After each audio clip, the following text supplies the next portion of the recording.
கலை என்னும் வாழ்க்கைக்கு உலக சமுதாய சேவா சங்கம் ஸ்கை யோகா இணைய வழியை 12 நாட்கள் அடிப்படை பயிற்சியாகவும் அதனைத் தொடர்ந்து 4 மாதங்கள் சான்றிதழ் கல்வியாகவும் நம் இல்லம் தேடி வந்து அளித்து வருகிறது. இந்த சிறப்பான செய்தியினை நமது உறவுகளிடமும் நட்புகளிடமும் பகிர்ந்து அனைவரும் உடல் நலத்துடன் ஆரோக்கியமாக அமைதியாக வாழ நம்மால் ஆன சிறு உதவியினை செய்வோம்.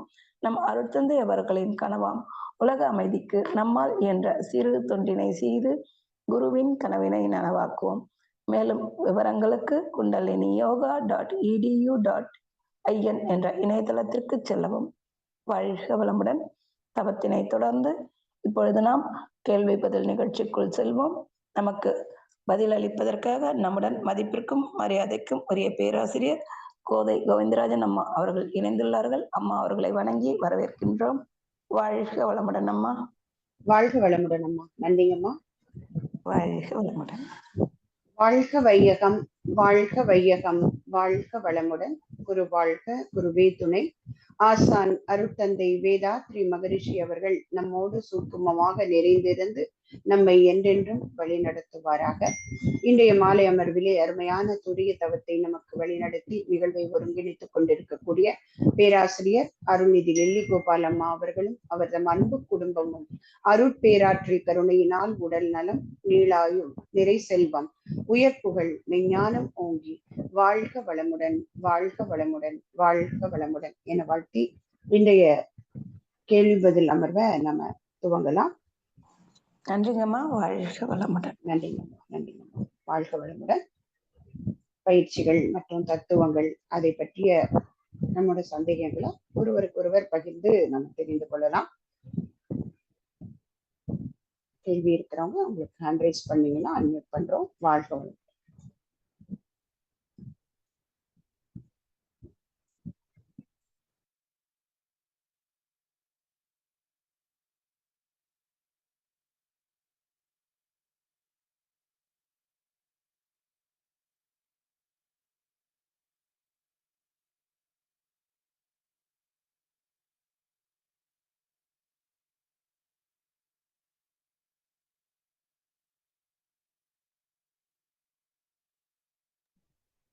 வாழ்க வளமுடன். ஸ்ரீனிகா அம்மா உங்களுக்கு அன்மியூட் கொடுக்குறோமா?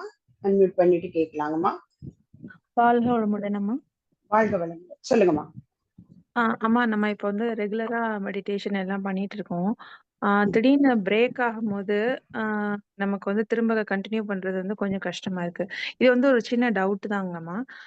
இப்போ வந்து சப்போஸ் ஒரு லாங் பிரேக் ஆயிடுச்சு அப்படின்னா, இப்போ திரும்ப வந்து தவத்துல உட்காரும் போது நமக்கு அந்த இது கிடைக்காது இல்லையா? ஸோ அப்போ வந்து நம்ம திரும்பியும் தீட்சை எதுவும் எடுக்க வேண்டியது வருமா? இல்ல திரும்ப உட்கார்ந்து தொடர்ந்து எடுக்கும் போது நமக்கு அந்த கண்டினியூட்டி கிடைச்சிருமா? கண்டிப்பா இல்லைங்கம்மா. தீட்சை என்பது வாழ்க்கையில ஒரு முறைதான். சரிங்களா?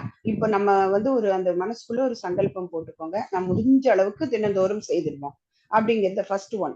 அதாவது அந்த கன்சிஸ்டன்சியை அதை மெயின்டைன் பண்றதுக்கு முதல் வழி சங்கல்பம் போட்டுக்கோங்க. அதையும் தொடர்ந்து தாண்டி நிறைய அன்அவாய்டபிள் சர்க்கம்ஸ்டன்சஸ்ல நம்மளால பண்ண முடியல அப்படின்னா அட்லீஸ்ட் நம்ம படுக்க போகும்போது ஒரு சாந்தி தவம் பண்ண முடியும் இல்லைங்களா?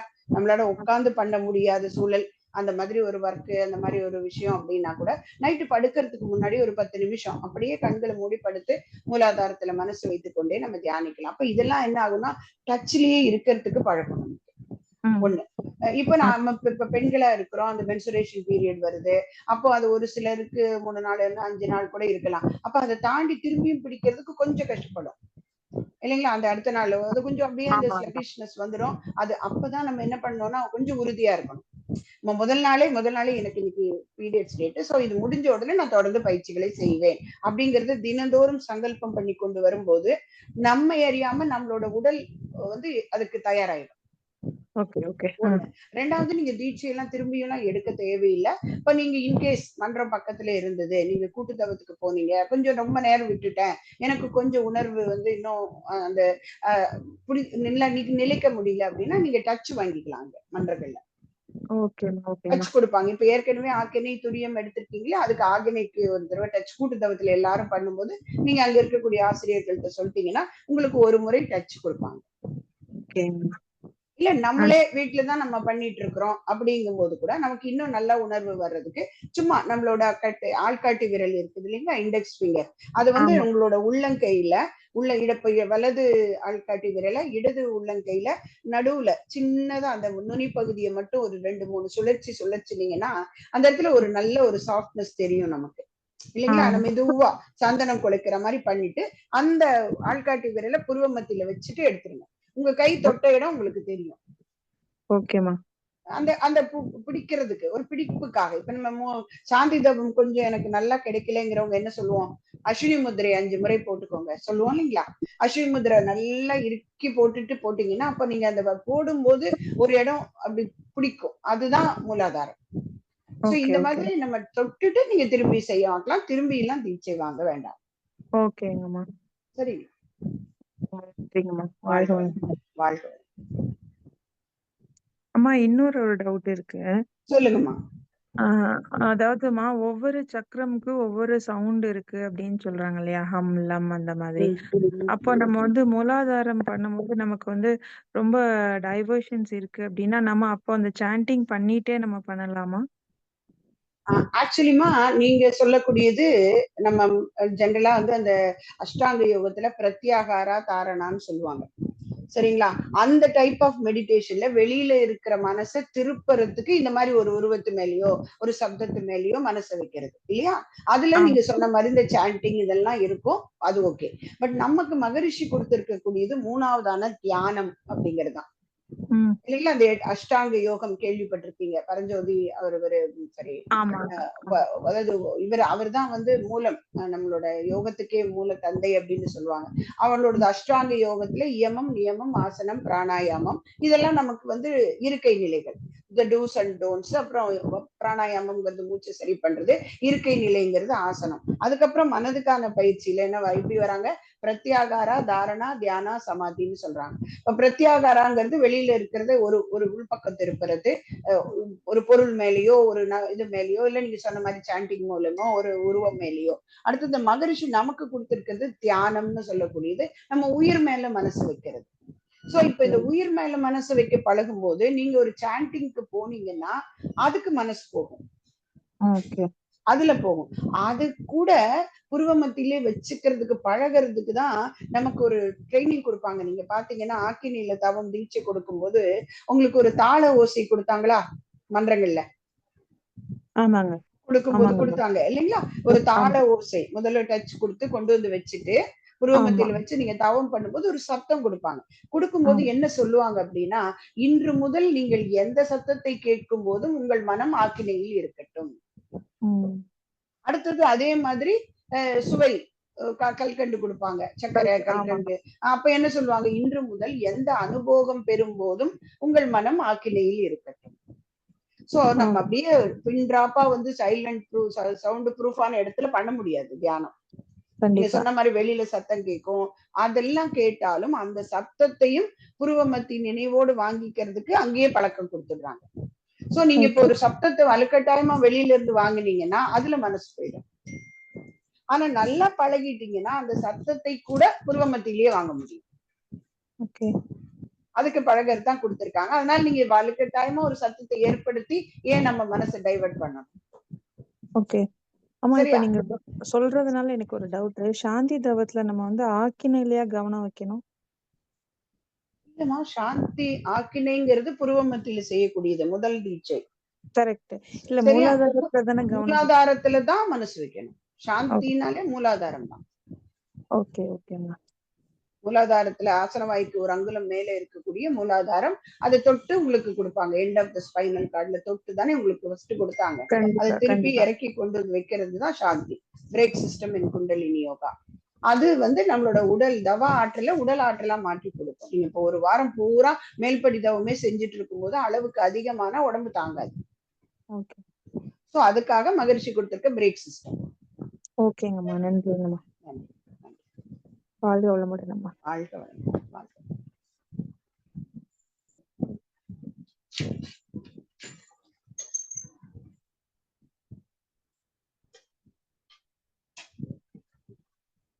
வாழ்க வளமுடன். வேற யாருக்காவது கேள்விகள் இருந்தால் அட்வைஸ் பண்ணலாம்.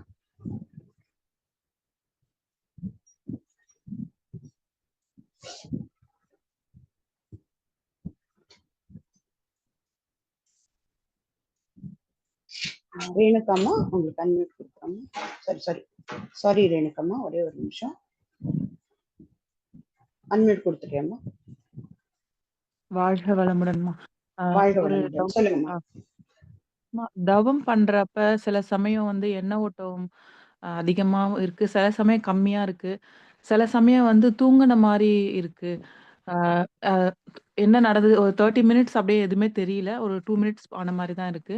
இதுல வந்து அது வந்து கரெக்ட்டா? இல்ல நான் வந்து தவம் பண்ணாம தூங்கிடுறேனா? இதுல எது வந்து எனக்கு எ எ என்னன்னா எனக்கு நம்ம 100% கரெக்ட்டா பண்ணியிருக்கோம் அப்படின்றத வந்து எது மூலியமா தெரிஞ்சுக்கலாமா? நம்ம தவம் ஆமா, நல்லா நீங்க பண்ணியிருக்கோம். சொன்னது எல்லாமே நடக்குமா. நீங்க சொன்னீங்கல்ல 3 நிலை சொன்னீங்கல்ல. ஒரு சில நேரம் நிறைய எண்ணம் வருது, ஒரு சிலர் எண்ணெய் இல்ல, ஒரு சிலர் தூங்கி போயிட்ட மாதிரி இருக்கு. இது எல்லாருமே எல்லா ஆரம்ப சாதகர்களும் ஒரு சில நாட்கள்ல நாம அனுபவப்படுற விஷயம்தான். சரியா? அதுல தப்பே கிடையாது. அதே மாதிரி சுவாமிஜி கிட்டே இது மாதிரி கேட்டாங்க, எண்ணங்கள் வருது சுவாமிஜி, என்ன பண்றது? அதுவும் தவம்னு உட்கார்ந்தா தான் நிறைய வருது அப்படிங்கும்போது அவங்க சொன்னது என்னன்னா, எண்ணங்களே இல்லைன்னா நமக்கு வேற பேரு இல்லையா? எண்ணங்களே இல்லாத நிலைக்கு யாருமே போக முடியாது. ஆனா எண்ணங்களை முறைப்படுத்த தான் பழகிக்கிறோம். இங்க முறைப்படுத்தி அதை கொஞ்சம் அதை வந்து என்ன சொல்றது, அது நம்ம எண்ணம் வந்து தவமா இருக்கணும். நம்ம அனுபவிச்ச பொருட்கள் இல்ல நம்ம அனுபவிச்ச நிகழ்வுகள் அது மேல இந்த மனம் போய் அந்த நினைவை திரும்பி எடுத்து பார்க்காம நம்ம உயிரை எடுத்து பார்க்கிற பழக்கம் தான் மகிழ்ச்சி கொடுத்துருக்காங்க. அதனால எண்ணங்கள் வரும், கண்டிப்பா வரும், அதை பத்தி தப்பு இல்லை. ஆனால் அந்த எண்ணங்கள் பின்னாடி நம்ம போக கூடாது. போயிட்டோம்னு வச்சுக்கோங்களேன், அப்படியே தொடர்ந்து சங்கிலி மாதிரி நம்மள உள்ளே இழுத்துடும். நீங்க பாத்தீங்கன்னா இல்லையா? ஒரு எண்ணம், இது இப்படியா, நாளைக்கு என்ன பண்ணணும் அப்படின்னு ஒரு எண்ணம் வந்ததுன்னா கூட போருமா, அதுல இருந்து அப்படியே தொடர்ந்து என்ன பண்ணிடுவோம், நம்ம அப்படியே ஃபுல்லா வெளியில போயிடுவோம். சோ அப்ப என்ன பண்ணலாம்? நம்ம என்ன உட்கார்ந்துருக்கோம், என்னோட ஒர்க் என்ன, ஏன்னா வந்து இந்த நேரம் என்னுடைய கர்மம் தியானம் பண்றதுக்கு. அப்ப என்ன பண்ணலாம், இந்த எண்ணம் ஏதோ பழக்கத்தினால எனக்கு வருது, ஆனா நான் இப்ப திரும்பவும் மனசு தியானத்துக்கு திருப்பிடுறேன். இது முடிச்சு விட்டு நான் பாத்துக்கிறேன். ஈவன் தோ அது நல்ல எண்ணமா இருந்தா கூட. சரியா? நல்ல எண்ணம் தான், பாசிட்டிவான தாட் தான், அதனால எந்த விதத்திலயும் பாதிப்பு இல்லைன்னா கூட அங்க போகும்போது நம்மளோட மனசு அது மேல போயிடுது, அந்த ஃப்ரீக்குவன்சிக்கு போயிடுது. நம்ம இங்க உயிரோட மேல மனசுல வைக்கணும். அப்ப என்ன பண்ணலாம்? அப்படி வரும்போது ஒரு குழந்தைய வேலை வாங்கணும்னா என்ன பண்ணுவோமா, அப்படியே கொஞ்சம் தானே வேலை வாங்குவோம் இல்லையா? பாப்பா எடுத்தறியாடா தங்கம் அப்படின்னா அது உடனே செய்வாங்க. அந்த மாதிரிதான் இந்த மனசும் அதை வந்து எப்படி ஹேண்டில் பண்றதுன்னு கத்துக்கிட்டோம்னா இட்ஸ் ஈஸி டு ஹேண்டில். அப்ப என்ன பண்ணலாம், இப்ப நான் தவம் இருக்கேன்பா, சோ கொஞ்ச நேரம் பொறுத்து இந்த எண்ணத்தை பாக்குறேன் அப்படின்னு உங்க மனசுக்கு ஒரு அழுத்தமான புள்ளியை கொடுத்துட்டு திரும்பியும் உள்ள வரப்பாரு. இப்ப இது பழக பழக பழக இந்த இன்பிட்வீன் 2 எண்ணங்களுக்கான தூரம் அதிகமா, நேரம் அதிகமா. முதல்ல கண்டினியூஸா தாட்ஸ் வந்துட்டு இருந்தது, கொஞ்சம் கொஞ்சமாக குறைய தொடங்கும். மகரிஷி என்ன சொல்றாங்க தெரியுமாமா, 20 நிமிஷம் தியானத்துல 2 நிமிஷம் ஆகினையில நின்னா கூட வெற்றி தான், அதுவே வெற்றி தான். ஆனா நம்ம 2 நிமிஷம் இருக்கிறோமா அப்படிங்கிறது கொஞ்சம் கொஞ்சமா இருப்போம், ஒரு 30 செகண்ட், அப்புறம் ஒரு 30 செகண்ட், பட் கண்டினியூஸா இருக்கிறதுக்கு நீங்க இதை பழகுங்க அந்த எண்ணங்கள் வரும்போது. இரண்டாவது நீங்க என்ன கேட்டீங்க, தூக்கம் வந்து ஏன் தூக்கம் வருதுன்னு தெரிஞ்சுக்கிட்டோம்னா நம்ம அதை புரிஞ்சுக்கலாம். இப்ப மென்டல் ஃப்ரீக்வன்சியை குறைக்கிறோம், இதுதானே ஆக்கனே நமக்கு கொடுத்தது. ஆல்பா பீட்டால இருந்து ஆல்பாக்கு கொண்டு வரும். பீட்டாங்கிறது என்னங்க, 14 சுழற்சி பர் செகண்ட்ல இருந்து 40 சுழற்சி வரைக்கும் போறது, அதுதான் பீட்டா வேவ்ஸ்ன்னு சொல்றாங்க. இப்ப நம்ம ஆல்பாவுக்கு வர்றதுங்கிறது இப்ப இங்கே தவத்தினால கொண்டு வர்றோம். இயல்பாகவே நம்ம எல்லா நேரமும் எமோஷனாவா இருக்கிறோம் இல்லையா? பல நேரங்கள்ல நம்ம அமைதி நிலைக்கும் வரோம். அதுக்கு பழைய பழக்கங்கள்ல இப்ப கோயிலுக்கு போய் சாமி கும்பிடும் போது, ஒரு மந்திரங்களை சொல்லும் போது, இல்ல ஒரு நமக்கு பிடிச்ச பாட்டை கேட்கும் போது, ஒரு இயற்கை அழகு இருக்கிற இடத்துல மலைப்பிரதேசத்துல போகும்போது, இங்கெல்லாம் தானாவே ஆல்பாக்கு வரும். இது இல்லாமல் தூங்கும் போது நம்ம மனசு ஆல்பாக்கு வரும். 14ல இருந்து 12க்கு வர்றது பழக்கமாயிருக்கு. ஆனா அங்க என்ன இருக்குதுன்னா, நமக்கு நம்மளுடைய சென்சஸ் வந்து ஆக்டிவேஷனா இல்லை, விழிப்பு நிலை இல்லை, மனசுக்கு விழிப்பு நிலை இல்லை, உடம்பு தூங்குது, மனசும் தூங்கிடுது, அப்ப மென்டல் ஃப்ரீக்வன்சி குறையுது. அப்ப சுவாமிஜி என்ன சொல்லுவாங்க, தூக்கம் என்பது விழிப்பு நிலை இல்லாத தியானம், தியானம் என்பது விழிப்பு நிலையில் செய்யக்கூடிய தூக்கம் அப்படின்னா. அப்போ நீங்க பழகிருக்கீங்க இவ்வளவு நாள், 14ல இருந்து 12க்கு வர்றது தூக்கத்துல. இப்ப நமக்கு புருவமத்தியில தீட்சை கொடுத்த பிறகு நீங்க அந்த அமைதி நிலைக்கு போகும்போது 12 கிராஸ் பண்ணும்போது இயல்பாக உங்க உடம்பு பழகி இருக்கு இல்லைங்களா தூக்கத்துக்கு, அந்த தூக்கத்துக்கு போயிடும். அதனாலதான் அப்படி போகும். சரியா? ஆரம்ப காலகட்டத்துல அந்த 12க்கு வரும்போது நம்ம இயல்பாக வீட்டுல நான் சாதாரணமா எந்த தவமும் பண்ணாத ஒருத்தர் நைட்டு தூங்கும் போது ஆல்பாக்கு தான் வராங்க. அது 12ல நடக்குது. அப்ப நீங்க நம்ம மனச நீங்களா விரும்பி 12க்கு கொண்டு போகும்போது இந்த உடம்பு ஏற்கனவே பழகினபடி, இப்ப நம்ம ஒரு வீட்டுல நம்ம ரொம்ப வருஷமா இருக்கிறோம்னு வச்சுக்கோங்கம்மா, உள்ள போய் கதவை இருட்டுல திறந்த உடனே கை கரெக்டா போய் சுவிட்சை தொடும் இல்லைங்களா? எங்க இருக்கு சுவிட்சுன்னு இல்லையா? இதே இது புதுசா ஒரு வீட்டுக்கு போனோம்னா நம்ம குழம்பிடுவோம், எங்க சுவிட்ச் இருக்குன்னு தெரியாது. சோ இந்த மைண்ட் ஓரியன்டேஷன் பழகினது 12ல தூக்கம், அதனால தூக்கம் வருது. பட் நீங்க என்ன பண்ணுங்கன்னா, நான் 12 தாண்டி இனி அடுத்தது மெண்டல் ஃப்ரீக்வன்சி இன்னும் குறைஞ்சு 10-8க்கு போயிட்டு 9க்கு போயிட்டீங்கன்னா தூக்கம் வராது. சரி, அப்படியே நான் தூங்கிட்டாலும் மிகப்பெரிய தவறு கிடையாது. அது ஒரு பிரிஸ்னஸ் தான் கொடுக்கும் தியானத்துல தூங்கும் போது. பட் நாளாக தினந்தோறும் பழக பழக பழக பழக குறையும். நிறைய தவம் பண்ண அந்த நிலையை தாண்டி வந்துட முடியும் ரேணுகாம்மா. சோ அதனால இதெல்லாம் தவறு கிடையாது. இன்னும் வந்து நீங்க ஒரு கேள்வி கேட்டீங்க, நான் நல்லா தவம் பண்றேன் அப்படிங்கிறதுக்கான அடையாளம் என்ன அப்படின்னு கேட்டீங்க. அதுக்கான அடையாளம் நம்மளோட கேரக்டர்ல ஏற்படக்கூடிய மாற்றம் தான். ஒரு விஷயத்த நம்ம எப்படி நம்ம ரியாக்ட் பண்றோமா, ரெஸ்பாண்ட் பண்றோமா, நமக்கே நல்லா தெரியும். நம்ம நல்லா ரெஸ்பாண்ட் பண்றோம் அப்படின்னா, ஏன்னா அந்த ஒரு தவம் பண்றது கூட எஃபெக்ட் சாயந்தரம் வரைக்கும் இருக்கும்பாங்க சுவாமிஜி. காலையில நீங்க நல்லா ஒரு 20 நிமிஷம் என்ன தவம் பண்ணீங்களோ அந்த மென்டல் ஃப்ரீக்வன்சி குறைஞ்சது ஒரு 8 மணி நேரத்துக்கு நம்ம உடம்புக்கு பழகி இருக்கும். திரும்பவும் அதுக்குதான் மாலையில தவம் பண்ணணும்னு சொல்றாங்க. இந்த உடம்ப காலை மாலை மனதை பழக்க பழக்க ஒரு ஸ்டேஜ்ல எப்போதுமே மென்டல் ஃப்ரீக்வன்சி குறைஞ்சிருக்க பழக முடியும். இப்ப மகரிஷி போன்ற மகான்கள் எப்போதுமே தீட்டா டெல்டால் தான் இருப்பாங்க. நமக்கு இங்க பீட்டால இருந்து ஆல்பால இருக்கிறதே பிரச்சனையா இருக்கு இல்லைங்களா? அப்ப தவம் பண்ண பண்ண பண்ண அந்த மென்டல் ஃப்ரீக்வன்சி குறைச்சது பழக்கிக்கிட்டீங்கன்னா, ஈவன் தோ ஒரு பெரிய ஒரு கிரிட்டிக்கல் சிச்சுவேஷன் வருது அப்படின்னா கூட நாம அந்த இடத்துல ரெஸ்பாண்ட் தான் பண்ணுவோம், ரியாக்ட் பண்ண மாட்டோம். சோ அதுதான் நமக்கான அடையாளம், நாம எப்படி பிஹேவ் பண்றோம் அப்படிங்கிறது.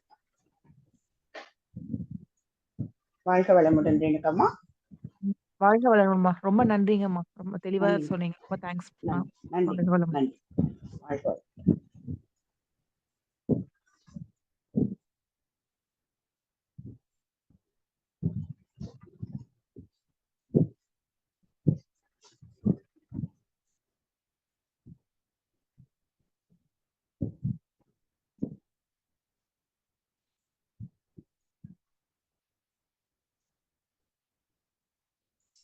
வாழ்க வளமுடன்.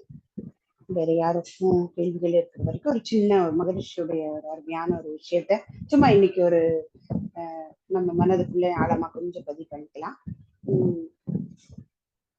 மகரிஷியோட பாடல்கள் அப்படின்னாலே எளிமை நமக்கு தெரியும். ரொம்ப எளிமையா மிகப்பெரிய விஷயத்த சொல்லக்கூடிய ஒரு பெருமை வாய்ந்த மகான்னு சொல்லலாம். அப்படி பார்க்கும்போது நம்ம இறை வணக்கம் குரு வணக்கம் தினந்தோறும் நம்ம கேட்டுக்கிட்டே இருக்கிறோம்.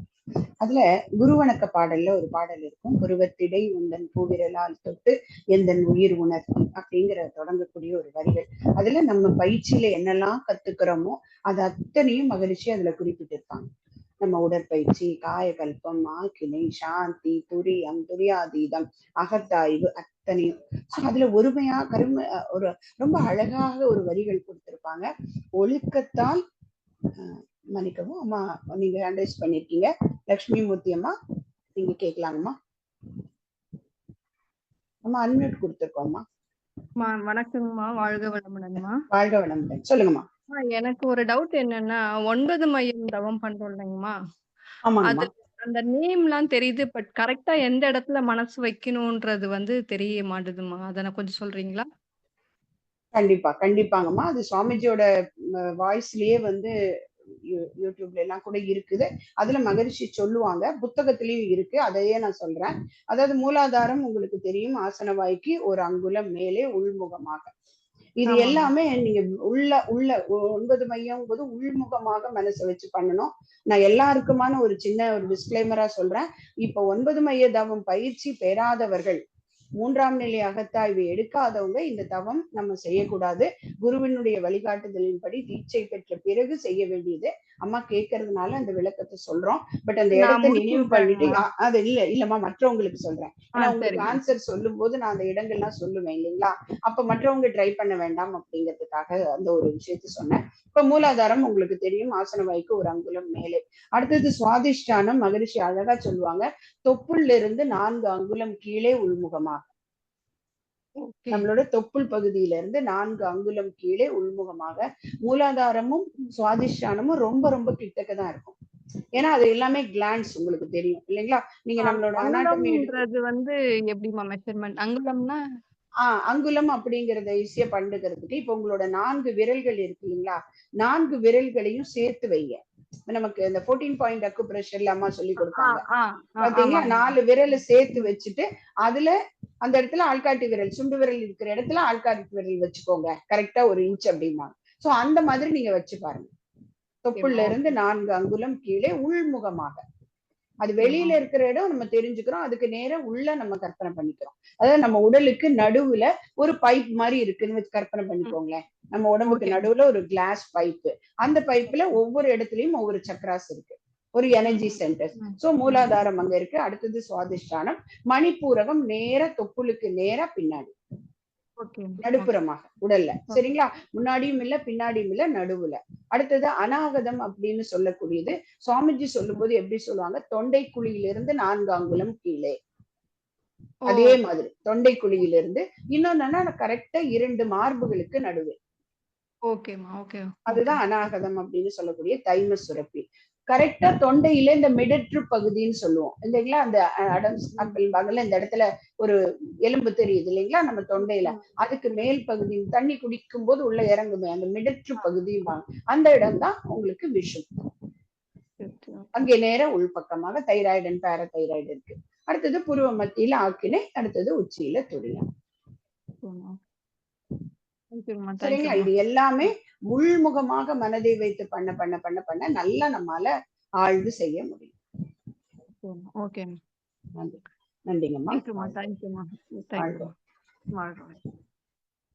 வாழ்க வளமுடன். இப்ப நம்ம சொல்லிட்டு இருந்த அதை மட்டும் சொல்லிட்டு நம்ம நிறைவு பண்ணிக்கலாம். வேற யாருக்கும் கேள்விகள் இருக்கிற வரைக்கும். ஒழுக்கத்தால் உலகினையே நட்பு கொள்ளும் அன்பு நெறி விளங்க வைத்து அப்படின்னு ஒரு வரி சொல்லுவோம். அதாவது குருவுக்கான வணக்கம்.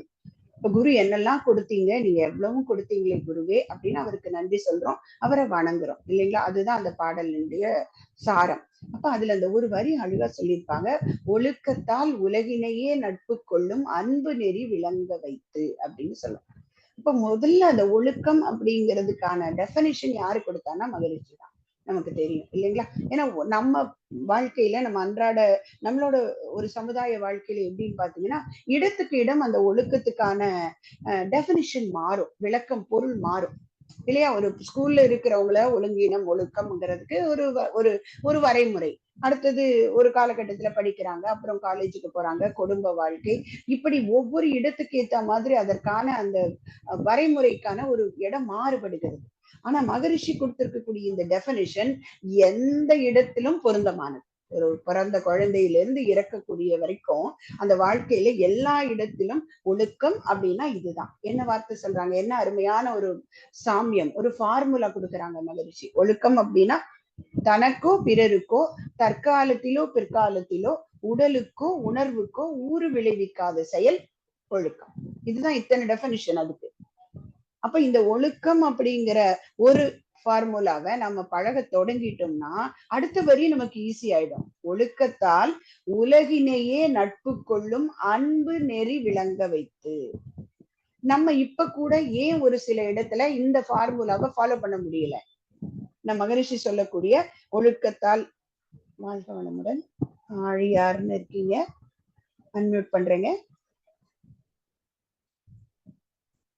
வாழ்க வளமுடன். வாழ்க வளமுடன்மா. சொல்லுங்க. ஆமா, நமக்கு வந்து பார்த்தா வந்து எனக்கு ஒரு சின்ன சந்தேகங்க. இப்ப கிழமைகள் வருது இல்லைங்களா? ஞாயிறு, திங்கள், செவ்வாய், இது மாதிரி வந்து சனிக்கிழமை வருது இல்லைங்களா? அது வந்து எந்த ஆர்டர் பிரகாரம் வந்து இது பண்ணுது? நம்ம வந்து பார்த்தா பூமியில் இருக்கிறோம். ஃபர்ஸ்ட் ஞாயிறுங்கிறது வந்து பார்த்தா வந்து அங்கிருந்து ஸ்டார்ட் ஆகுது. அடுத்தது புதன் தானே வரணுங்க.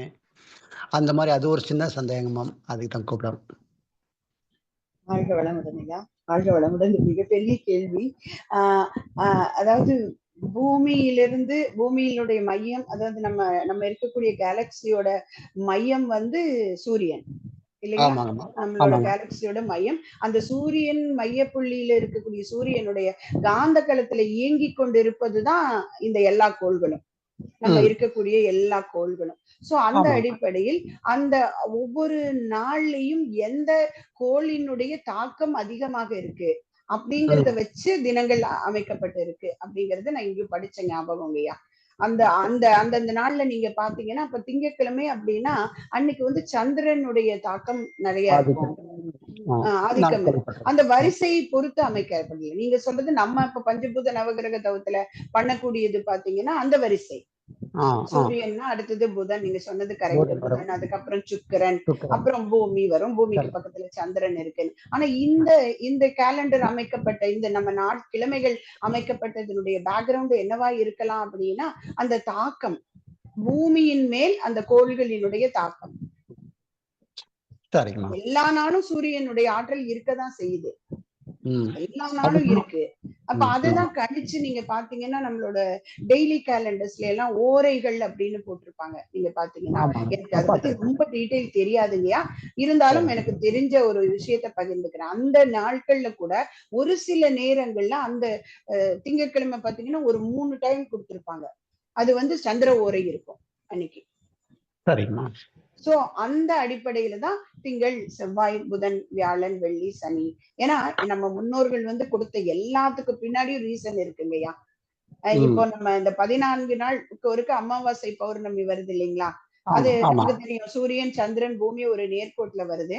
அதுக்கப்புறம் அந்த பிறை வளரும் போது பிரதமை, துவியை, திரியை அப்படின்னு தான் நம்மளுக்கு அந்த திதிகளை சொல்லப்பட்டிருக்கும் தெரியுங்களா? அதுக்கு பின்னாடி இருக்கிறதுலாம் 1 2 3 நம்பர்ஸ் தாங்க. The day 1 is பிரதமை. பிரதமம் அப்படின்னா 1ன்னு அர்த்தம், முதன்மை. துவியை அப்படின்னா தோனா 2, இரண்டாவது நாள் துவியை. திருதியை அப்படின்னா 3, சதுர்த்தி அப்படின்னா 4, பஞ்சமி, சப்தமி, அஷ்டமி, நவமி 9, தசமி 10, ஏகாதசி, ஏக் அண்ட் 1 11, துவாதசி, தோ அண்ட் 2. சோ அந்த 14 நாளுக்கு அப்புறம் திரும்பியும் பௌர்ணமி. சோ அததான் இந்த மாதிரி கேள்வியில அதனால இந்த ஞாயிறு, திங்கள், செவ்வாய், புதனுக்கு இன்னும் நீங்க இப்போ கேட்ட கேள்வி எங்களுக்கு எல்லாருக்குள்ளயும் தூண்டி விட்டுருக்கு. நம்ம எல்லாரும் சர்ச் பண்ணி பார்ப்போம், இன்னும் தெரிஞ்சவங்க கிட்ட கேட்போம். கண்டிப்பா அதற்கு இன்னும் நிறைய காரணங்கள் இருக்கலாம் இல்லையா? கண்டிப்பா தெரிஞ்சதை நம்ம பகிர்ந்து கொள்ளலாம். கண்டிப்பா. ஓகே, நல்லதுங்கம்மா. வாழ்க வளமுடன். வாழ்க வளமுடன். சிறப்புங்கய்யா, ரொம்ப அருமையான ஒரு கேள்வி கேட்டீங்க, தூண்டி விட்டுருக்கீங்க. கண்டிப்பா தெரிஞ்சு கொள்ள முயற்சி செய்வோம். தெரிஞ்சது அடுத்த வாரம் கண்டிப்பா நம்ம பகிர்ந்து கொள்வோம் அனைவரிடம்.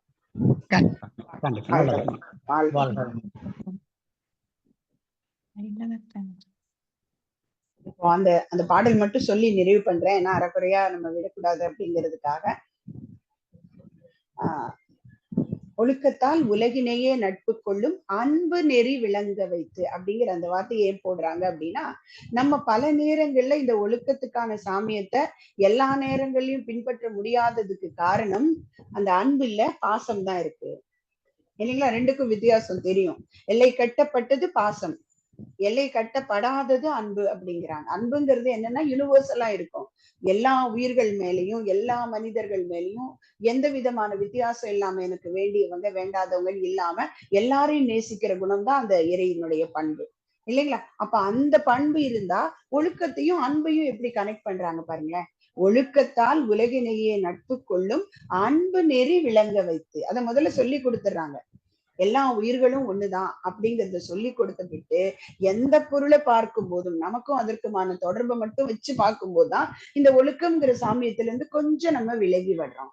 அப்ப அந்த அன்புங்கிற தன்மையை வச்சுக்கொண்டு பார்க்கும்போது, அந்த தராசுல பார்க்கும்போது யாரு நமக்கு தவறு செய்திருந்தாலும், எந்த விதமான கஷ்டமாக இருந்தாலும் நம்ம எப்படி பார்ப்போங்க, எல்லாம் கர்ம வினையின்படி நடக்கிறது, நான் அவங்களை பிளேம் பண்றதுக்கு நியாயமே இல்லை அப்படிங்கிற எண்ணம் வந்துருச்சுன்னா அதுதானே இங்க ஒழுக்கம்.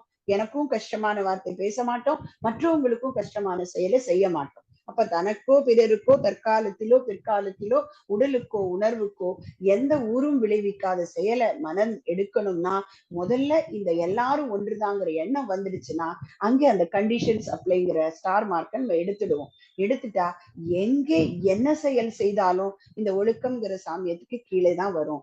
அந்த அன்பு நெறிய மகரிஷி குரு விளங்க வைக்கிறாங்க நமக்கு அப்படிங்கறது அந்த பாடல்ல நமக்கு சொல்றாங்க. சோ இந்த பாடல்கள் மூலமாக அழுத்தம் நம்ம கூடிக்கிறோம். on which all days which meditation should we do அம்மா அப்படின்னு கேட்டிருக்கீங்க. வாழ்க வளமுடன் ஐயா. நம்மளோட வசதிப்படி போட்டுக்கலாங்க ஐயா. இப்ப எல்லா பயிற்சியும் எடுத்து 9 தவங்களையும் கற்றுக்கொண்டவங்க நீங்க ரிப்பீட் பண்ற மாதிரி போட்டுக்கலாம். உங்களோட வசதிக்கு நீங்க ஒரு ஷெட்யூல் போட்டுக்கலாம். காலையில் நான் இப்போ ஒரு உதாரணத்துக்கு சொல்றேன். காலையில நான் பஞ்சேந்திரிய தவம் பண்றேன் திங்கட்கிழமை, சாயந்தரம் நான் துரியாதீதம் பண்றேன். இந்த மாதிரி நம்மளே ஷெட்யூல் போட்டுக்கலாம். 9 தவங்களையும் ரெப்படிஷன் வர மாதிரி. ஆனா அதுல சனிக்கிழமை நம்ம வெள்ளிக்கிழமை கண்டிப்பாக 2 வேளை சாந்தி தவம் பண்றோம். அமாவாசை பௌர்ணமி வரும்போது பஞ்சபூத நவக்கிரக தவம் பண்றோம். அந்த மாதிரி நம்ம வாரத்துல இந்த நாட்கள், ஏன்னா நிலையா ஒரு ஷெட்யூல் போட்டுக்கிட்டோம்னா நம்ம அதை தாண்டி வரமாட்டோம். எல்லா தவமும் எல்லா நாளும் திரும்ப திரும்ப ரிப்பீட் பண்ணும்போது அந்த எண்ட் ஆஃப் த வீக் நமக்கு முழுமையாக இருக்கும்.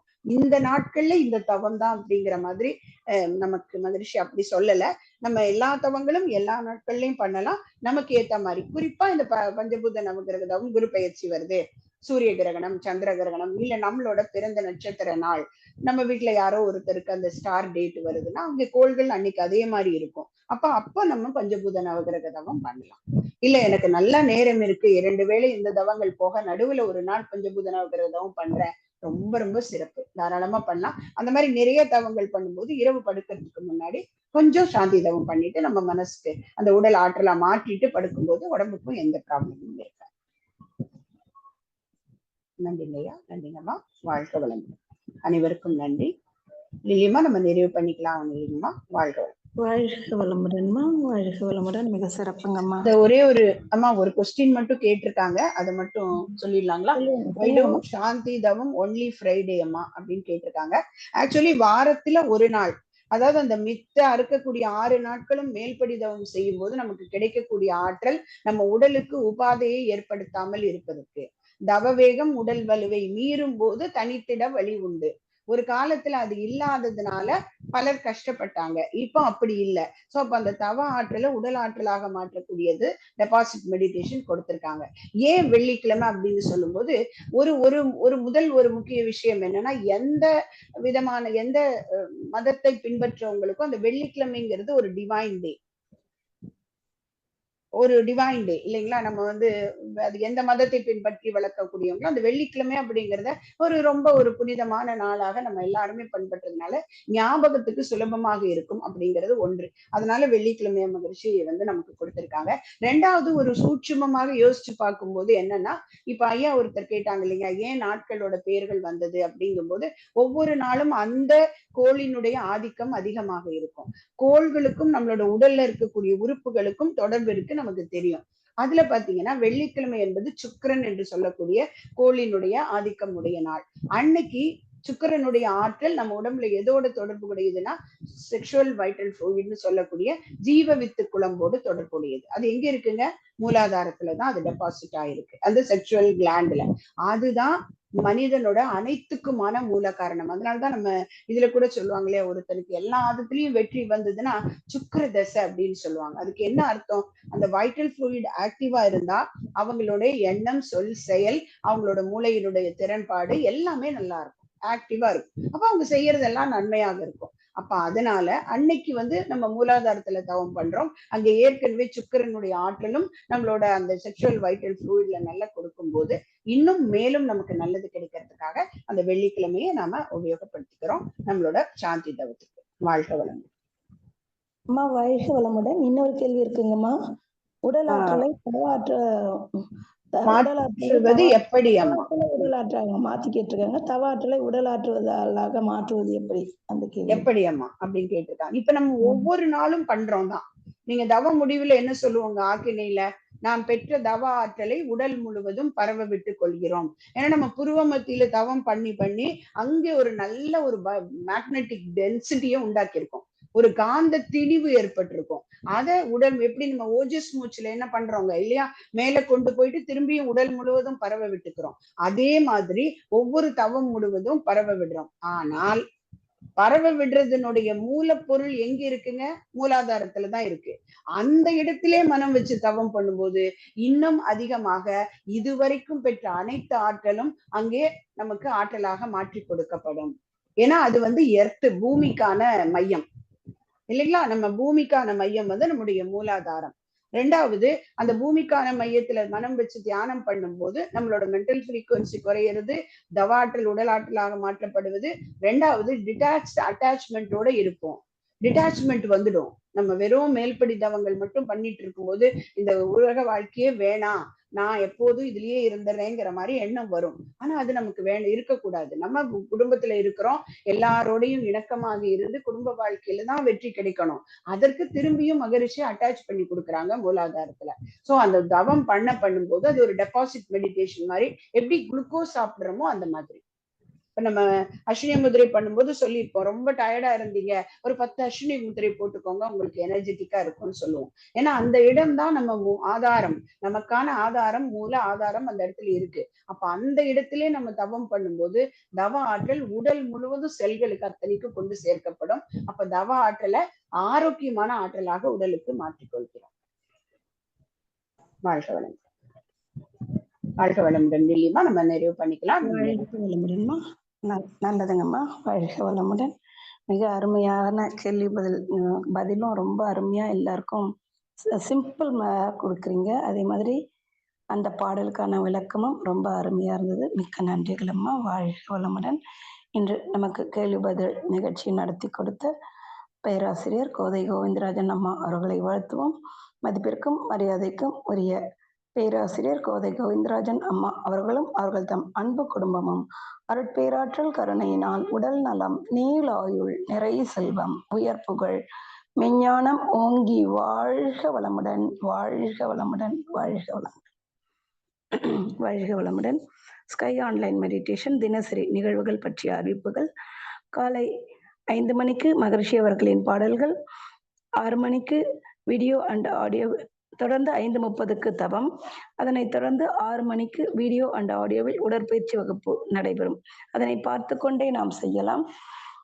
மாலை 6 மணிக்கு மகரிஷி அவர்களின் பாடல்கள், மாலை 6:25க்கு மாலை காயகல்பம், 6:30 மணிக்கு தவம், 7 மணிக்கு சிந்தனை உரை, 7:30க்கு உலக நல வாழ்த்துடன் நிகழ்ச்சிகள் நிறைவு பெறும். பிரதி சனி மாலை தவத்தினை தொடர்ந்து 7 மணி முதல் 7:30 மணி வரை ஐயம் தெளிதல் நிகழ்வு நடைபெறும். ஞாயிறு மாலை 7 மணி முதல் 7:30 மணி வரை சிறப்பு சிந்தனை நடைபெறும். உலக நல வாழ்த்துடன் நிகழ்ச்சிகள் நிறைவு பெறுகின்றன. இப்பொழுது உலக நல வாழ்த்து.